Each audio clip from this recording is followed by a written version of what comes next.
There was once a night when I stopped by a sari-sari store after work. Too tired to even cook, so I just bought some chocolate biscuits. And while waiting, there was a little girl, maybe 6 or 7 years old. She looked at me and asked if I just came from class, like if I was still a student. So I just smiled and told her, "Nope, I came from work." Her eyes lit up and she said, "Oh, I wanted to be like you. I want to work already." And her mom, who just came, laughed, but deep inside, I wanted to tell her, "Honey, if you only knew, once you start working, you'll miss the freedom of being young." That moment really stayed with me. Hey pages, this is Saya, and welcome back to episode 2.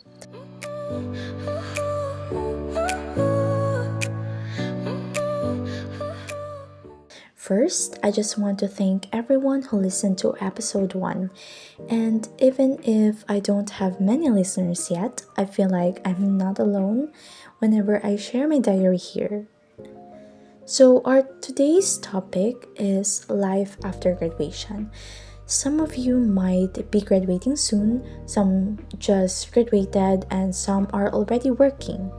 And as a fresh graduate from class 2023 to 2024, I want to share the real side of what happens when you step out of school. Because, yes, life after college is exciting, but it's also full of challenges. So, here's my story. When I marched on graduation day, my mindset was finally no more schoolworks, no more deadlines. I'm free and I can now make my own decisions. And honestly, that's really normal for us young adults because we really do crave independence. The day after graduation, I immediately edited my resume and told myself that in a span of 1 to 2 weeks, I'll start applying. At first, it felt exciting because I imagined myself as a real adult earning my own money. But here's where I made my mistake. I rushed and I submitted applications left and right without even researching about the companies, their culture, or even their benefits. I also pressured myself because some of my classmates got absorbed into their internship companies. Meanwhile, mine didn't have any openings. So I wanted to prove myself that, I could land a job fast, similar to them also. And after a week of waiting, I finally got an interview. And oh my goodness, I was so happy because as a fresh grad, any callback feels like an achievement. And because of my excitement at that time, I went to the interview super early, 8:30 a.m. for a 10 o'clock a.m. schedule. It's, I guess, 1 hour and 30 minutes advance to the original schedule for my interview. And fortunately, during my interview, the HR wasn't strict at all. He is actually very nice, he is welcoming. And when he told me that the salary was minimum wage, I could sense that he thought that I would not accept it, but I immediately said yes because I thought, who am I to demand more? I don't even have any experience yet. And fortunately, just a few hours later, I got a job offer. Without thinking, I signed it and I told my mom about it. My mom even asked me if I read the job offer carefully, and my partner asked me if I checked about salary increases, the benefits, or if I had other options or other companies that I have also applied to see if or to compare whether whose job offer is better. But I ignored all of that because I was too excited to say I had a job. And you know what's worse? A few days later, three larger companies invited me for interviews.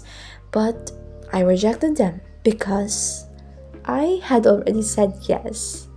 And looking back, that was one of my biggest mistakes. At first, work was fine, my teammates were nice, but soon I realized I stuck in a job that gave me a little opportunity to grow. I just wanted to share some few details about my job.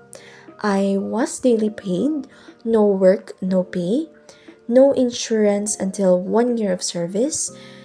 Uniform is not free for those employees who just been regularized. And we only have Sundays as our day off. Holidays were still work days. And the saddest part, I have one office mate who started passing her tasks to me because I was the newbie of the team. And even if I had only been there for months, I already felt drained and stuck. That's when it hit me and asked myself that what if I had been more patient? What if I had explored those other companies first? Eventually, I think days after that realization, I decided to resign.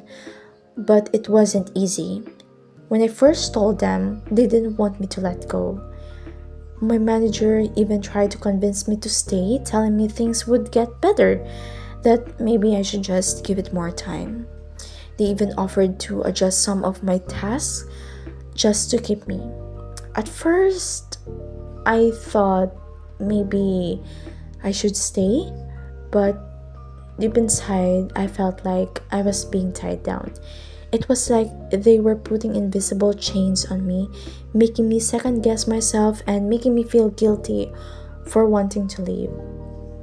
Honestly, I started to hesitate on my decision, and I wondered that maybe resigning was not really the right choice. But I I realized that if a company truly values you, they they won't only make promises when you're about to leave. They would have done it or done that from the start. So, despite the pressure, I pushed through and handed my resignation letter.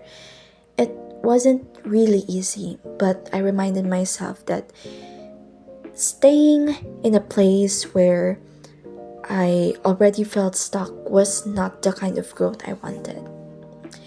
And thankfully, I was able to transfer to a larger corporate company where I'm learning more and growing better. But I'll never forget that moment, how it felt like I was chained, and how freeing myself from that was the best decision I made. So, here are the lessons I learned about life after graduation. First of all, don't rush because you need to take time to research about the companies before applying. So, you need to search about their values, you need to search about what is the company about. Second one, you need to weigh down the options. A job offer doesn't always mean it's the best one for you. And lastly, you need to check the job offer carefully. You need to thoroughly read it and you need to check the salary, the benefits, the schedule. All of it matters in the long run. The reality is, after college, it's hard to land a high paying job right away, especially here in the Philippines. Most of us will start at entry level, and that's okay because it's part of the process. We would really start from the bottom. But what matters is making smart decisions, not just fast ones. So, if you're a fresh grad listening right now, remember that you don't need to compare your timeline to others. Opportunities will come, but you have to choose wisely. Okay? You need to remember that. So, anyways, that's all for today, pages. Thank you so much for listening to my diary, and I hope that even in this short podcast episode, I hope that you still learn something from it. Once again, thank you so much, pages. This is Saya, and this is Diaries on Air. Until next time, keep turning the pages of your own story with courage and gratitude. See ya!